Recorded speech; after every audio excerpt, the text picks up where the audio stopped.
Today I'm here to talk to you about Pandas recipes for new Python users.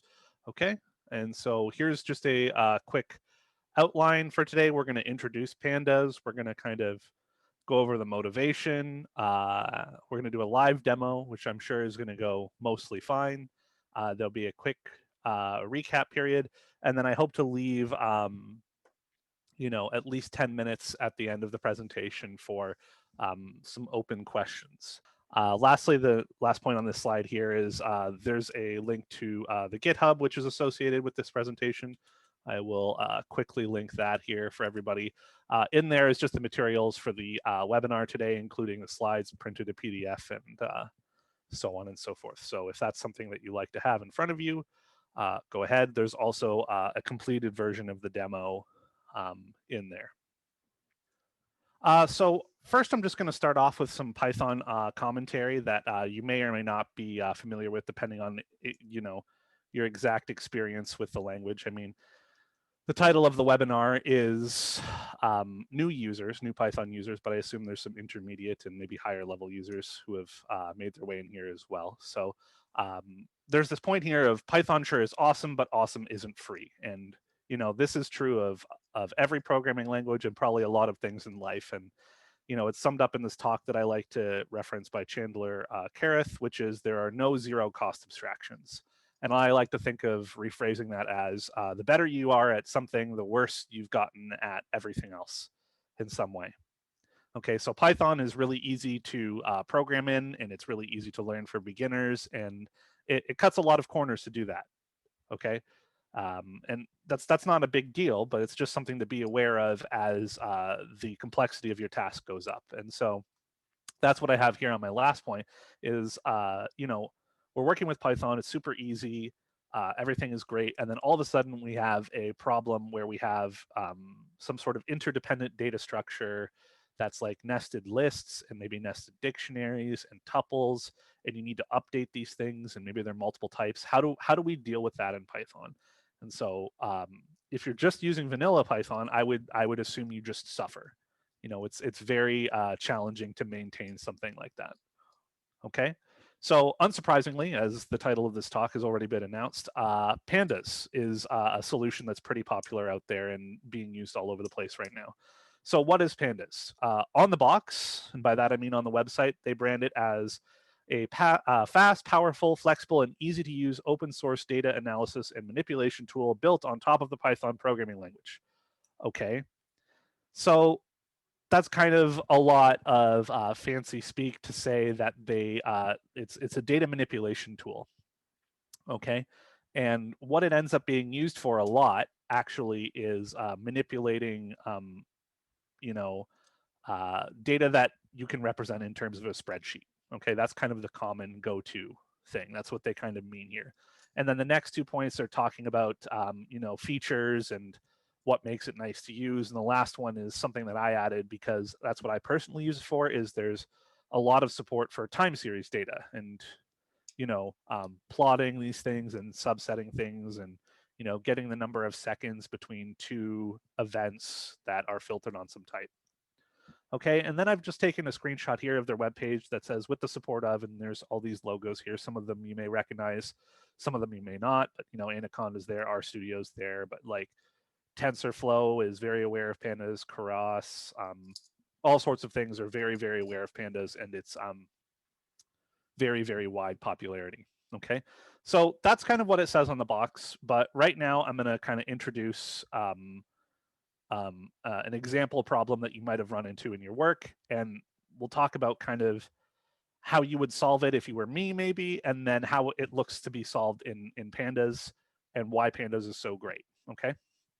All right. So we're all familiar with this. We've seen this a whole bunch. This is an empty spreadsheet, right? We fill this with data. Maybe if we're really competent with Excel or Google Sheets, you're able to do fancy things with it, but not everybody. But most people know, okay, I can sum across a row, I can sum across a column, I can get the mean or the standard deviation and so on and so forth. Yeah, there's a question here in chat. R for Python, yes. Data frames are exactly what we're going to be getting to. If you're from our other languages, Pandas is an implementation of data frames in Python. Okay, so this is the empty spreadsheet. Let's fill it with some data. Okay, so right now what I have in front of us is a popular data set, maybe a couple years ago, for predicting the miles per gallon of a car based on some different features. Okay, so we have cylinders. Well, first we have the actual miles per gallon. We have the cylinders, displacement, horsepower, weight, acceleration, model year, origin, and name. And just to make it clear, origin here is, I think it's 1 if it's made in North America, 2 if it's made in the UK, and 3 anywhere else is how that's implemented. Okay, so the reason this data set is kind of significant and why it was significant at the time is it was kind of used as a multivariate kind of way of predicting the miles per gallon, where not everything was an integer. There's some floats in here, and then there's some categorical data, and then there's like some time data as well. So it was originally used to test some methodologies on that type of data. So it's kind of interesting to us. Okay, so looking at this, everyone's familiar. We've all been here, maybe not with this data set, maybe with your personal thesis work. But we've all been here, and we've got headers and our column values and so on and so forth. Okay, so let me ask you this, and be honest with yourself and be honest with me a little bit. What if I want to do all of the following tasks? So if I asked you to create a new column based on a ratio of 2 columns, I bet you most of us here could do that no problem. Okay. And what if I wanted you to next make sure there's no NaN values in the data? Okay, a Google search, or maybe some of you are very comfortable in Excel or Google Sheets. Those people are out there, and we're aware of them. What about this third one? Convert origin to a string instead of the enumeration type integer that it is already. Okay, so that's some sort of map. So you're officially out of what I know how to do already in Excel. Okay, but maybe again, those of you are out there. So now, what if you wanted to slice the data such that you get a view of all Ford cars made after 1975 when their horsepower is greater than the original average? I don't know about you, but I don't even know where I would begin with something like that in Excel. I mean, it would be many, many tabs of Google searching, and we would be going on quite the adventure down the rabbit hole. Okay.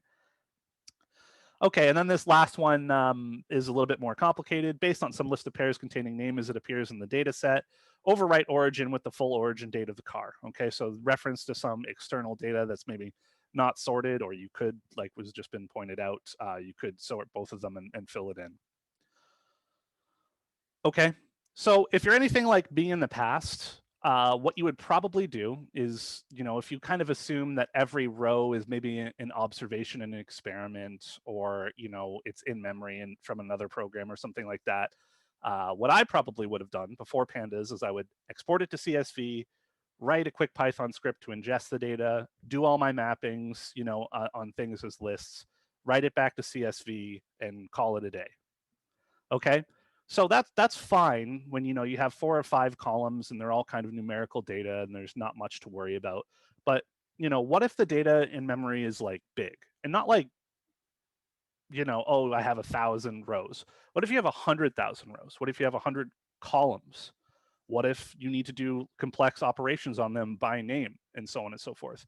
Writing that script yourself becomes challenging, right? We've all been in that situation when we open up the script that we wrote during crunch time and oh no, right?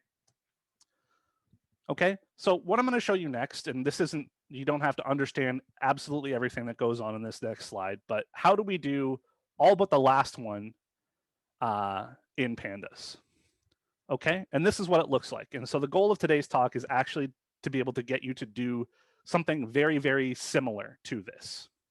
Okay, but this is what it looks like. We read in the CSV on line 3, we drop NA on line 4, we create a new column on line 5, we map on line 6, and so on and so forth. Line 7, we're calculating the mean, and lines 8 and 9, we're actually doing those subsettings based on that second last point there.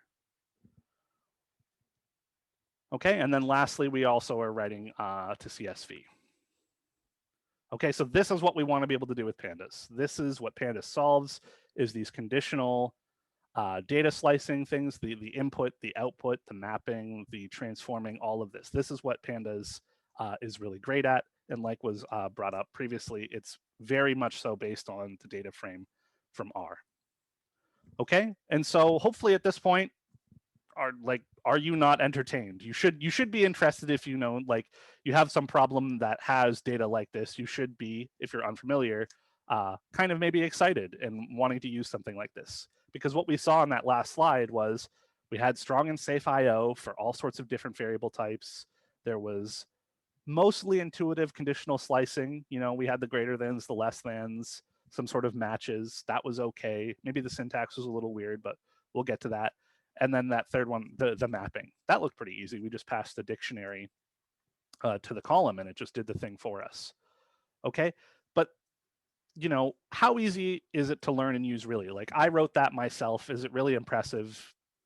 You know, if I've been using Pandas for a year or two, okay, I wrote that, big deal, right? So how easy is it to onboard yourself with this? And I make the argument that it's fairly easy. Okay, and the last point here to those of you who were interested and concerned about speed when it comes to Pandas, a lot of the critical code paths are written in Python or C. So what that means is functions like map aren't really being run internally in Python. They kind of hop out of Python to a C or C++ program and are run in a much faster way, and then that information is returned to Python. Okay, so as long as you're using a lot of these code paths that are intended, and the documentation for Pandas will tell you that, you'll see very, very high speeds. And then that last point is there's lots of academic commercial studies to review out there. There's tons and tons and tons of support. Okay, I got a question here in chat and the question is Pandas appropriate for, say, time series data at a high frequency, or that best as arrays?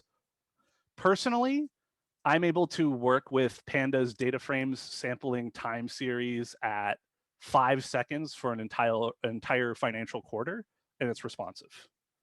10, 12 columns, personally.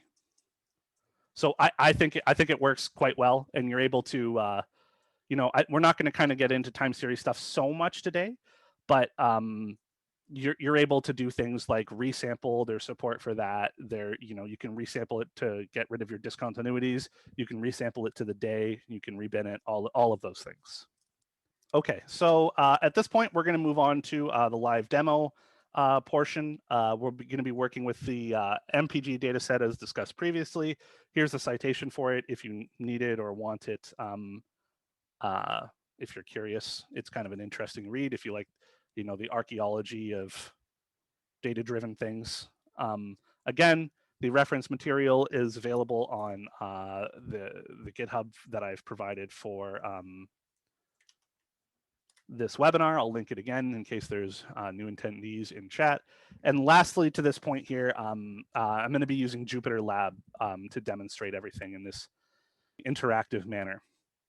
Okay, and I kind of want to give the disclaimer that this talk isn't so much about Jupyter. I'll introduce it briefly and kind of hope to show off, you know, Jupyter being awesome, you should use it, but we're not going to get into the details of how to install it. There's lots of documentation for that on the Compute Canada wiki, which maybe I should pull up just to have it linked in chat here if people get curious. Okay, awesome. Alrighty, so I'm going to hop out of my slides. Demo time, what could go wrong, right? Everything's awesome. Okay, so we got our title here. This is a Jupyter Lab notebook or a Jupyter Lab instance. What this kind of allows us to do is have these cells, and they can be typically markdown or code. This first one, as you're seeing, is markdown, so I've just got some formatting here. And I'm discussing Jupyter Lab, which Jupyter Lab lets us make cells and run code in a nicely formatted way. There's magic cells for doing things like timing. Rerunning cells is super easy. You can rerun them really, really quickly. I'll show that in a second. It has built-in integration for data frames, so they'll be nice and formatted. You'll see that very quickly here. And then this last point is there's nice support for CSV or TSV viewing. Okay, and let me just show you really quickly. This is the TSV of our data set that we're going to be working with. And so it's all formatted nicely here for you to explore if need be. Okay. Here's a brief demo of just the notebook things. So we have x equals 100. I ran it using Control Enter. Something happened. Nobody saw anything. But if I have x as this last line in the cell, all of a sudden we're printing out the value of x, and we have this interactive environment. Now, if I want to rerun the cell, the number on the left increments over, fine and good, and we have our updated value of x. Okay. Another thing we can do, we can just insert a new cell really quickly. We're also able to import really easily. So import random succeeded. And I can say for something in range random, I think it's rand int, I believe. I can say 1 to 10, and I can print something. And let's just see what this does. Okay, so I got 0, 1, 2, 3 that time. And I run it again and I get a different output this time. Okay, so this is the strength of Jupyter Notebooks. It's kind of like this prototyping environment where we can do all sorts of things. And as you're going to see, working with data frames this way is really intuitive and I think instructive. All right, so let's start really quickly by loading our first data frame and going forward with that, okay? So import pandas. Hopefully you're familiar with importing things in Python already. Typically it's done with the import keyword followed by the package name. But I'm gonna also use import pandas as PD because that is the standard naming convention. So if you're copy pasting things from the internet, 99% of things are gonna say import pandas as PD. It's just the naming convention. Not exactly sure where it comes from. I'm sure there's some historical reason, but that's what we do, right? Okay, so the next thing we're going to say is df equals. So that stands for data frame. You can call your data frame anything you want, but this is, again, convention. You know, we're computer scientists. Most of us are scientists. We like our tradition and convention, right?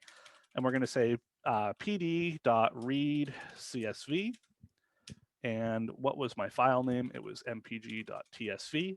And this is an important part here. If you're reading a TSV, you still use the CSV function, but you pass the actual delimiter. In this case, it's called the separator. Okay. So if this was just a regular CSV, if it was just comma separated instead of tab separated, you could leave this part off and you would have your data frame. Okay. So let's see what that looks like. And now we have this nice output here of what our data set looks like. Okay. So we have all of these internal values that we're used to seeing from the examples I've shown you previously. We've got our column headers, which look great. We've got these index labels, which we'll get to in a second here. It all looks great. And at the bottom here, what we have is a quick summary of the size of the data frame. Okay, and if you're curious about how you would get something like this printed nicely if you're in a terminal for debugging, probably the most important function that you can learn in pandas when it comes to inspecting data is the head function. Okay, so if you run df.head, we just get a very small subset of the first couple of entries for you to look at and give the eyeball test, which says, okay, everything seems correct, okay? And it also takes a numerical number there in the argument, so you could extend the sample that you want, and you can also print that. And then that's the output that you would probably get in the terminal, and it's nice and formatted for you to do some visual debugging there, okay? All right, so if you come from R, or you've kind of spoiled yourself and you've looked ahead a little bit, this right here, this is the data frame right here, this entire object. And it has several different portions to it. Now, maybe I should use this annotation tool because it was suggested to me. Can everybody see the star that I just drew on the right side of the screen over there? Panel data, PD. Oh, okay, awesome. Everyone can see my drawing. Awesome. Maximum argument for head. I believe that there's like an internal string buffer amount. Like you could say head and like grab as much of it as you want, but typically when you're printing it, the string buffer functions like to make sure that you're not polluting your entire namespace, or not namespace, but your terminal space with it. If you want, I will actually, here, let's see what happens. Let's do some science live. That's why we do these in the Jupyter notebook. There is the toString function. Okay, there we go. Annotation was misbehaving. As you can see, you get quite the amount of data there. Okay, so going back again to what the data frame is here, up here we have our columns. Those are our column headers, very simple. The name for the internal values, unsurprisingly, is your values. And then this left column here, which isn't particularly useful for, say, this data, is your index. Okay, if this was time series data, you know, these would be samples over time, and how you would refer to this leftmost column that doesn't have a header is the index. Okay, and so that's kind of what I'm talking about here. And if I were to give you another kind of canned answer about what a data frame is, it is a two-dimensional, size mutable, potentially heterogeneous tabular data. Okay, which is basically to say a labeled spreadsheet. All right, so let's really quickly talk about how to just really quickly interact with these pieces of the data frame, and then we'll get to actually working with data. Okay, so if you want to look at the actual axes of the data frame, you can do df axes. If you want just the columns, you do df columns. Okay, if you want the index, unsurprisingly, you do index. So some of these are obviously more useful than others. Probably the one that I find personally the most useful is this one, shape, because that one will actually let you conditionally, you know, you would run df.shape and you'd be like, okay, there's this many rows. Okay. The next thing I want to introduce is the notion of this info function, because these previous ones were just attributes. There's no function at the end of them. They're just values that belong to the data frames object. That's how you reference them. This one, this is kind of our first data frame function besides the head function. Okay, so this is df info. And what this does is this prints out a very kind of clear and concise summary of the data frame. So here we can see what the various types of the columns are. And perhaps most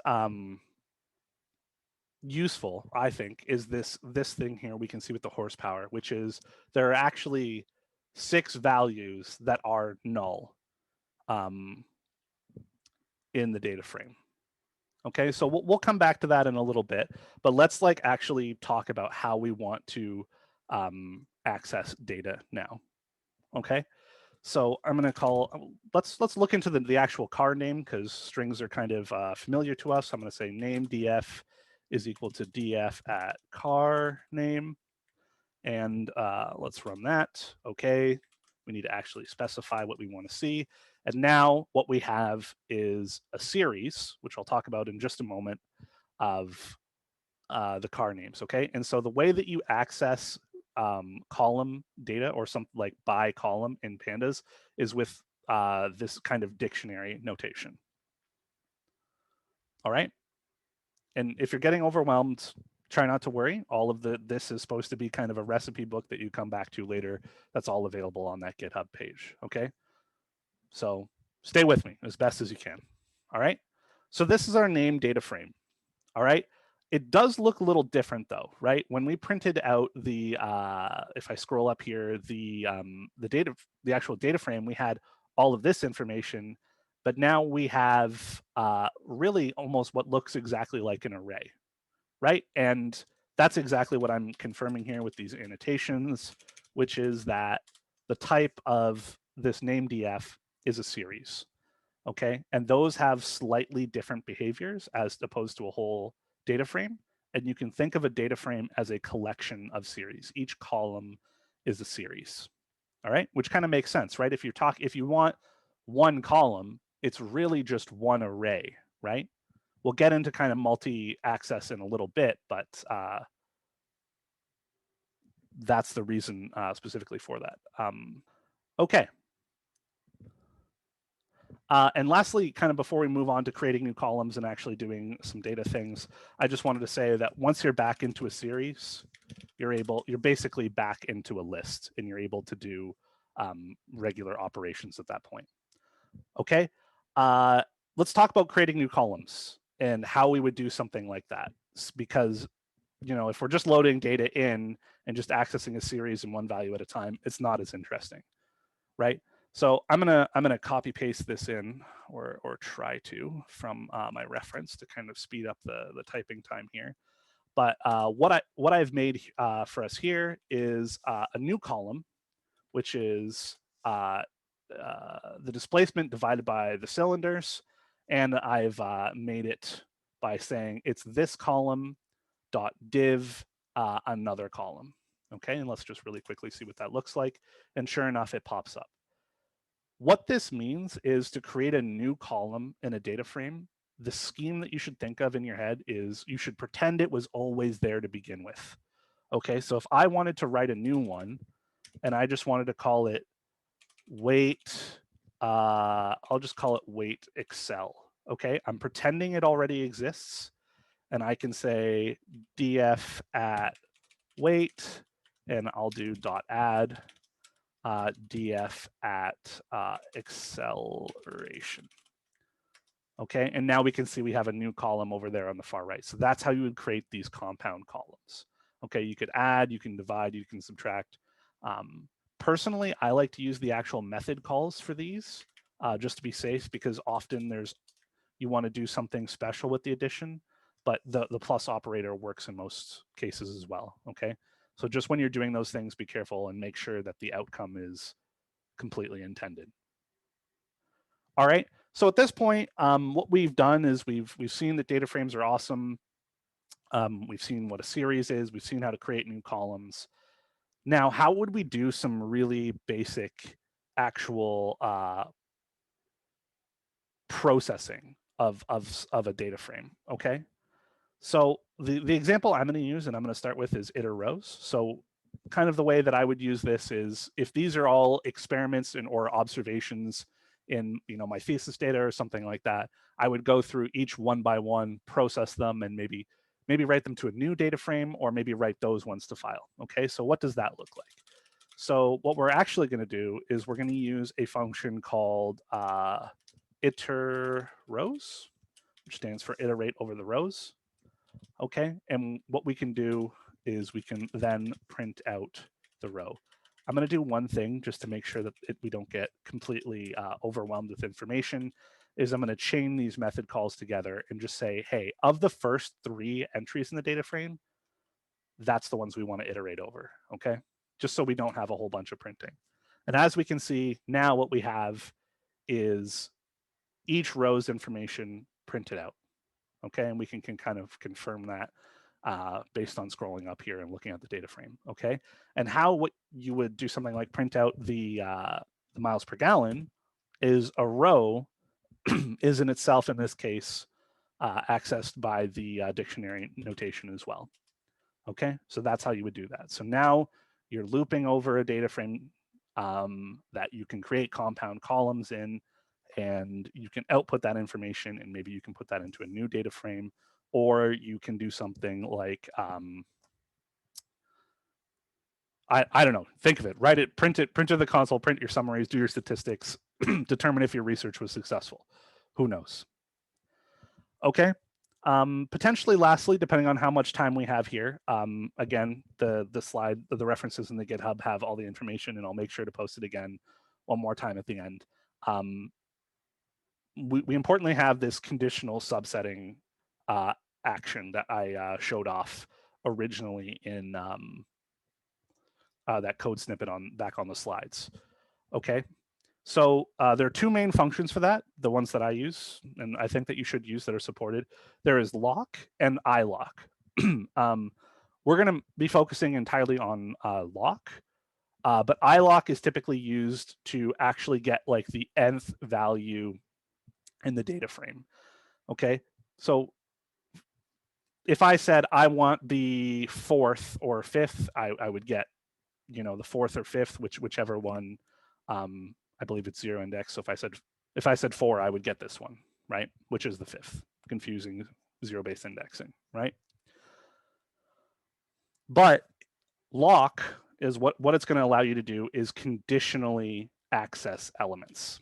Okay, so I'm going to say df at lock, and I'm going to use these colon operators, which if you're new to Python, maybe you're a little unfamiliar with, it basically means grab everything in this instance.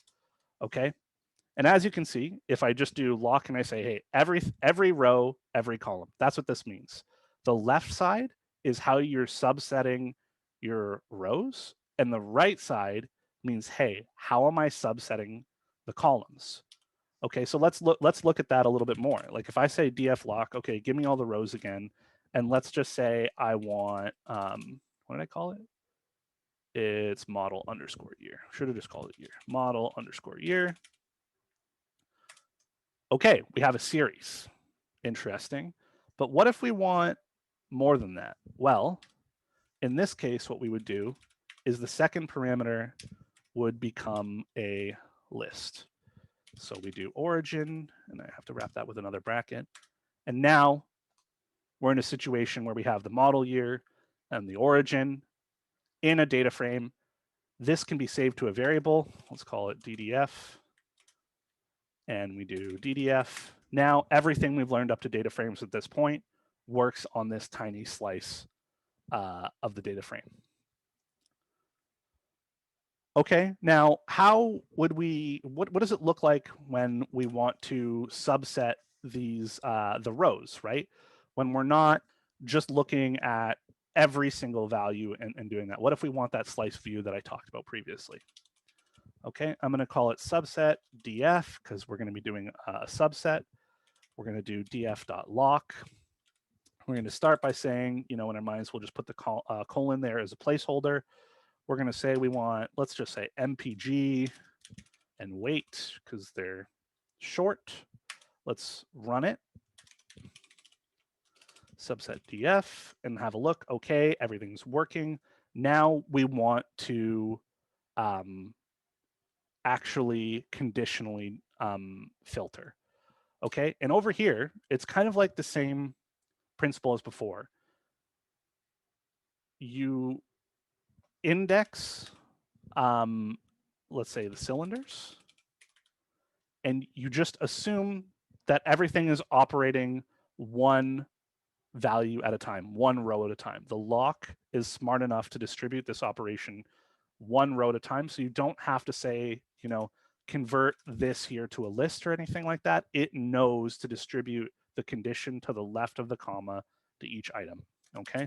So we'll say each cylinder is valid and we want to keep it if the number of cylinders is greater than 4.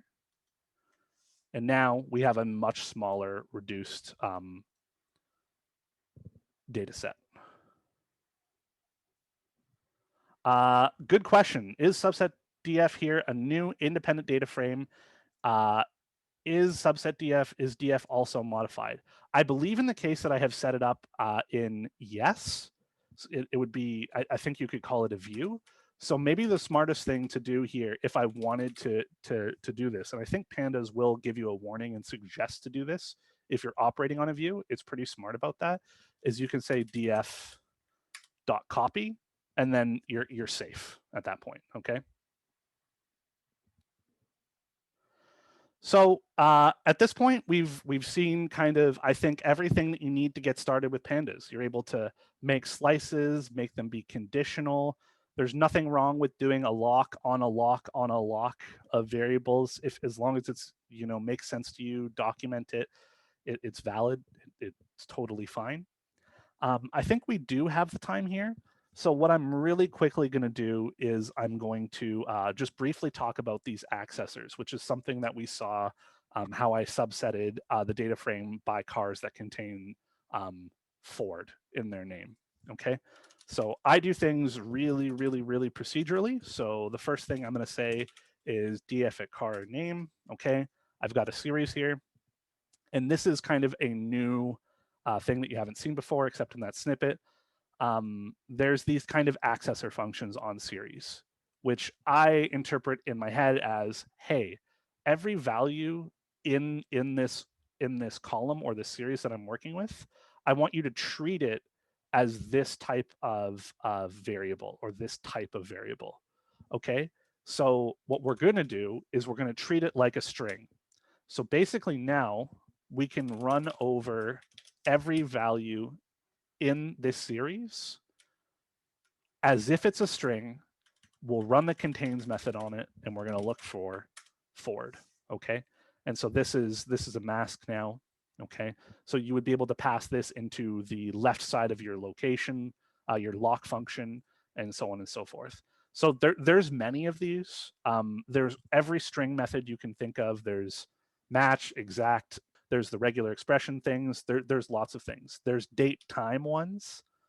But perhaps most importantly, if I try to access something that is the wrong type, it'll tell you. Can only use DT accessor with datetime like values. Okay, but it's happy if I do a string because it's able to treat them as string values.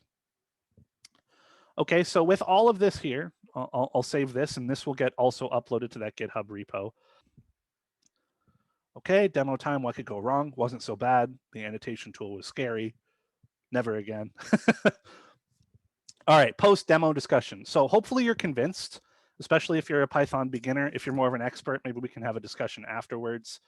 But hopefully you're convinced to use this in your own research, maybe just as summary things, but just to keep the data in memory and conditionally process it that way, okay? And process it en masse in a way that doesn't involve, go to Excel, do a whole bunch of stuff, save it, then put it back into a program. We want to avoid all of those dependencies, right?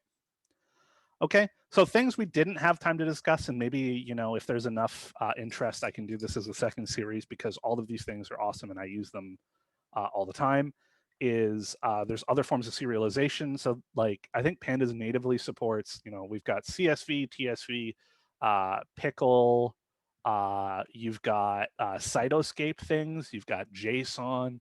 What's the MATLAB one that everyone uses? It's like it's like HD one of those, the popular MATLAB one. So technically you could write matrices in MATLAB and put them into Pandas and so on and so forth. That's totally possible. There's date time functionality that I use all the time.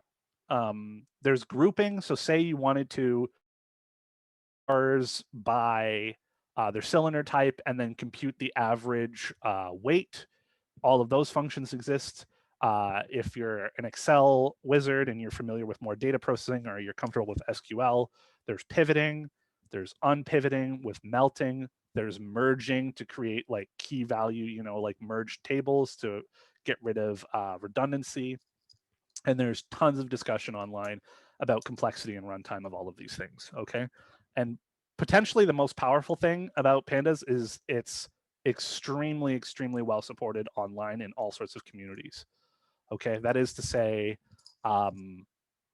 if you can express your question clearly and concisely to Google, the Google robots will do their work and take you to a Stack Overflow page that will give you all sorts of operations.